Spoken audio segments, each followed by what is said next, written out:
proper training, particularly strength training. And so I'm going to talk a lot about it, but there's some really compelling data. So I'll start off with this. I was taking some notes, looking through literature, and let me pull it up here. So when you think about increasing mortality, so what are like risk factors associated with an increase in mortality, early death? So an increased rate of death, like if we think about someone with just hypertension, like if you have just hypertension, you have about a 20% increase in increased risk of early death compared to obviously the median. So that's hypertension. If you have diabetes, it's 30%. But here's what's crazy. So some literature showed. Oh, is that a cat? Did I just hear a cat? Yes, my cat's sitting on me. So. Aw, that's awesome. Well, Tracy, let us see them. I know, right? Well, it's dark, but say hi, Dutchie. Hello. I don't think your camera's on, but. So, being weak relative to being strong. So this was like tested in grip strength and other ways of assessing muscle strength. So we're talking about relative strength. So being weak relative to being strong had a 250% increase risk of early mortality. So we're talking about 20% for hypertension, 30% for diabetes, and 250% for weakness, like not having muscle mass or muscle strength. And then low VO2 max. So they tested the top 5% of VO2 max versus the bottom 10%. And there was a 4 times or 400% increased risk of early death, premature death, or increased mortality risk. So when you think about, I mean, I don't necessarily think I would rather you have diabetes than being weak per se, although the mortality risk is higher. It does go to show you, though, how important strength is. Now, here's another thing to consider.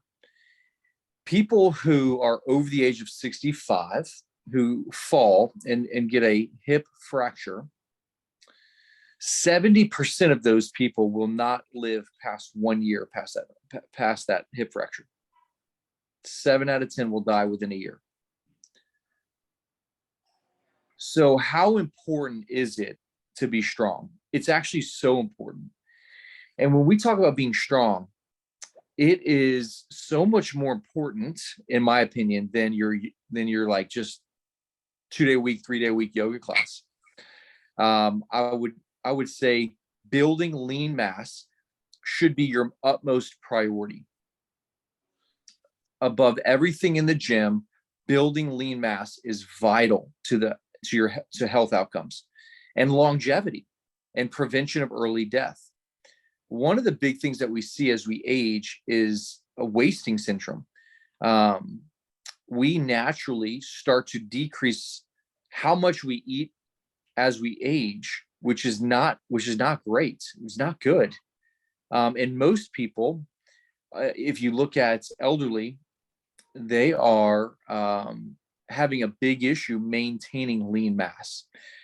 And so I don't know, maybe it's just the thought of like, hey, I'm just getting old.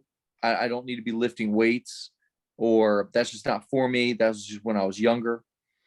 But how much I'm stressing the importance of weight training is not just for prevention of early death, but it's essential for hormone balance and regulation.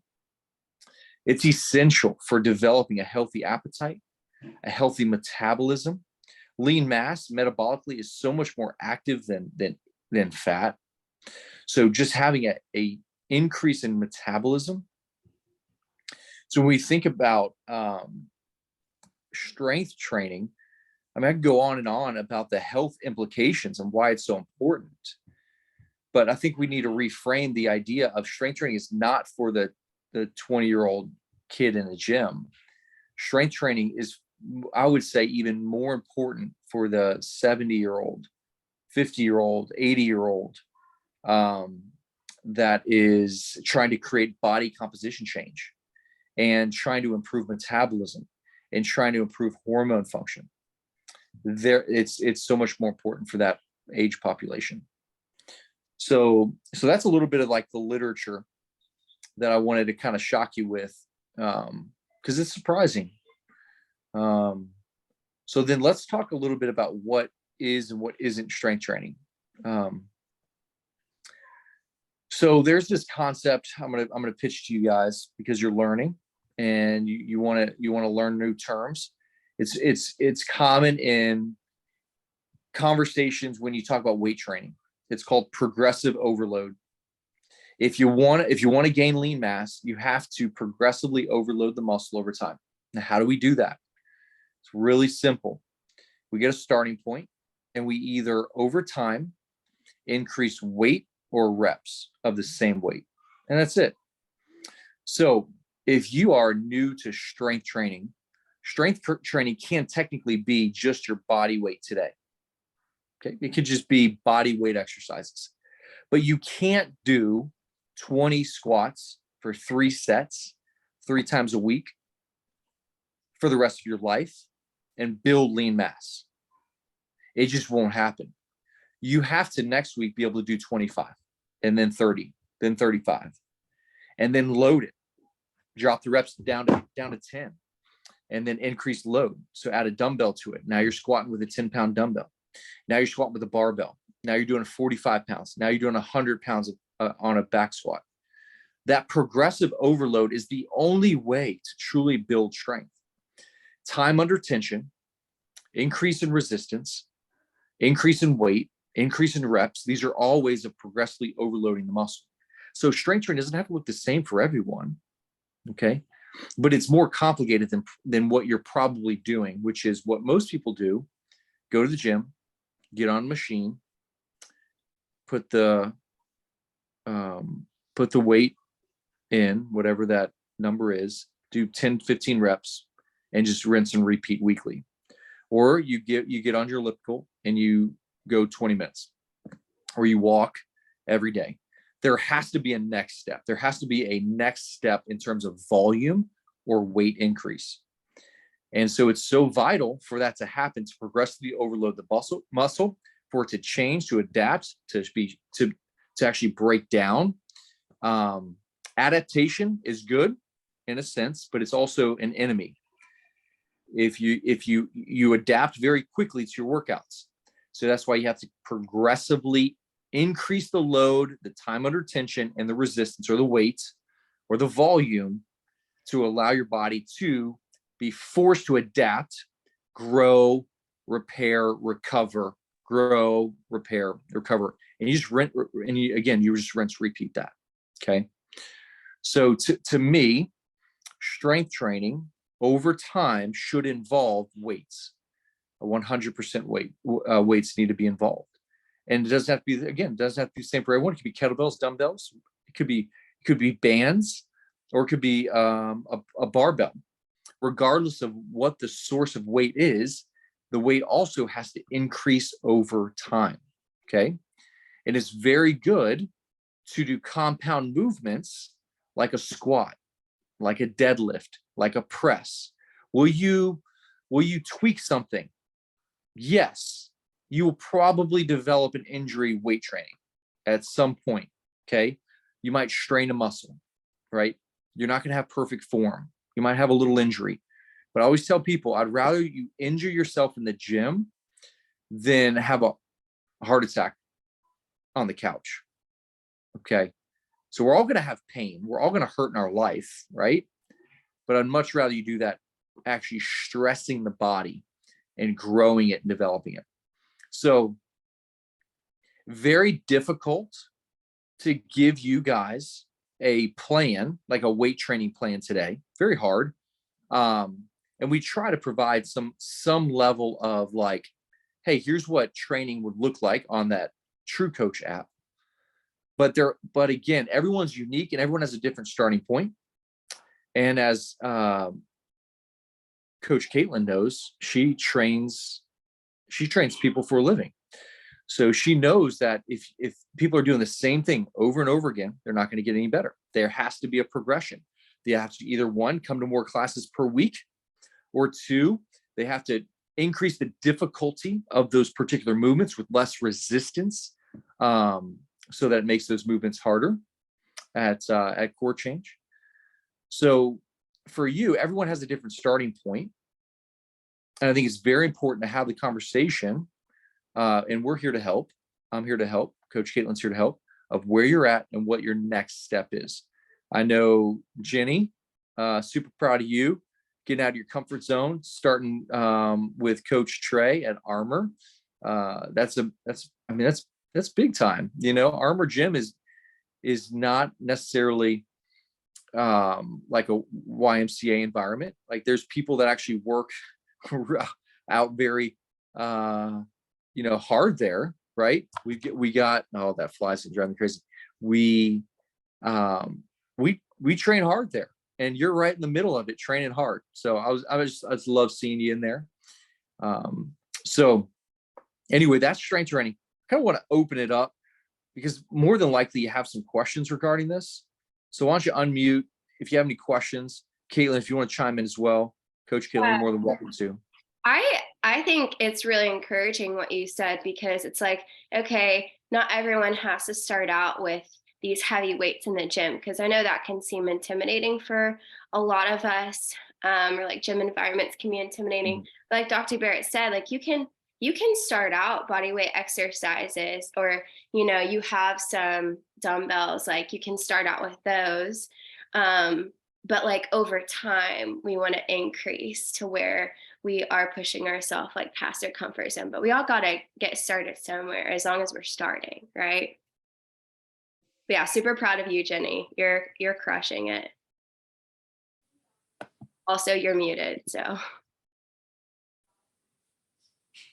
I love Trey, and he's really pushed me, and in a way it's getting, I want to say, easier, but now I'm here and I'm probably need to step it up because it's progressive. I did the first thing on that True Coach today because I'm on vacation. Yes. And I liked it. I personally like the personal motivation with somebody that's sitting there telling you what to do. But that's kind of a luxury, and that, you may or may not be ready for. But I also liked on that True Coach thing where you can make notes of what you're doing, Mm-hmm. and how many you do, and then the next time you try to beat yourself. I mean, sort of. I get that. That's right. Well, I mean, that's the point. If you don't remember what you did last workout, how do you know you got any better, right? How do you know you've improved your strength, your volume, your reps? I mean, just one more rep, one more pound per week adds up over time. So One more rep. that's it. Catchphrase for me. But I thought when I was trying to do those kneeling push-ups, I couldn't do the regular push-ups, but I tried the kneeling thing. Oh yeah, how did that go? It was hard. Yeah. I mean, that's just a hard one for me, but I made it through. It'll get easier over time. Yeah, but then I got to do more. Yep. Yeah. And then I also want to shout out Jessica for crushing her workouts too, because I know you're on here and I know you can hear me. So great job. Yeah, let's go. All right. Any other questions when it comes to like strength training? Any misconceptions? Anything needed to be kind of clarified with that? Soreness is a good thing. Okay. So if your muscles really aren't getting sore, you've adapted to the strain, you've adapted to the workout. So we need to probably progress. That's a good indicator. Soreness for too many days is a bad thing. Okay. It's too much inflammation, not enough recovery. All right. Hey, okay, so that's strength training. I would tell you one more thing outside of strength training. More than likely, you'll need a coach to help you progress a little bit. Okay. So if you are doing some strength training, but you're not doing any type of VO2 max work, this is also very important. So what this means is 1 day a week, I would encourage you to do a single Tabata interval. So Tabata is a 20-second effort, 10-second rest interval. High intensity training. Like, get your heart rate up really high. Okay. And so what we want to do is we want to feel our heart rate get up to 160, 170. We want to hurt for just a couple minutes. It doesn't have to be a 20-minute workout, but a couple minutes of all-out effort is very, very good for developing what we call our VO2 max, which is an anaerobic part of our metabolism. Okay. So what does this look like practically? Well, you can look up Tabata training, T-A-B-A-T-A. Tabata training, you do that with jumping jacks. That works really, really well. Or if you have the mobility and the capacity, it can be as simple as doing 40 to 50 burpees as fast as you can. That'll take you probably about, I don't know, maybe 3 or 4 minutes, maybe 5 minutes. But that's a really, or 30 burpees for time as fast as you can. Get that heart rate up really, really high in a short window. It's great to do that in the morning on an empty stomach. So strength training is very important, but also in dialing in just a little bit of high intensity training is very, very good for your metabolism, very good for your health as well. Okay. But again, it's a long-term, we're talking about a long-term concept of health. Okay. So let's get a few things developed in terms of habits, stack those properly, strength train consistently, and then we can start sprinkling on more of the higher intensity efforts.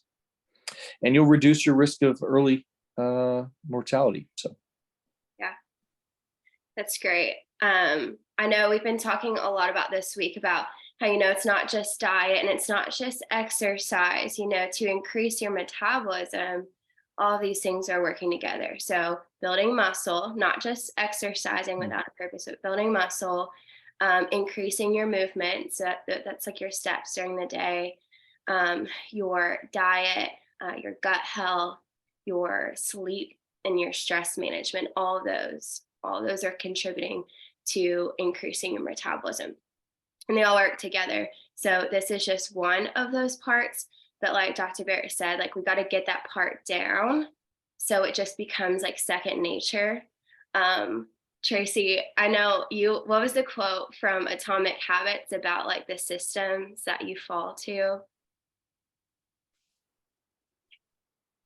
I saved it in here because I put it on my notes, but it was, you don't rise to your goals, you fall to your systems. that's right. So good. That's why we got Duchess approves. Yeah. Hey. Yes. Love it. Well, any last minute questions before Dr. Barrett hops off of here? I've got a question. How often did you say to do that Tabata thing, and for how many minutes? So a Tabata interval is just it comes out to be a 4-minute training. It's 20 seconds of high intensity effort. So you'll do 20 seconds of as many jumping jacks as you can. Okay. Or as many mountain climbs as you can. Right. And then 10 seconds, you'll stop. You'll just completely stop and rest for 10 seconds. And you'll repeat that for 8 cycles or 8 intervals. So if you think about a 20 and 10, that's a 30-second interval times 8. So you got 4 minutes. It'll be 4 minutes long. So 20 seconds on, 10 seconds off. You can do that with jumping jacks. You can do that with squats. You can do that with high knees, mountain climbers. You can do that with a lot. And you said once a week? Yeah, to me, I think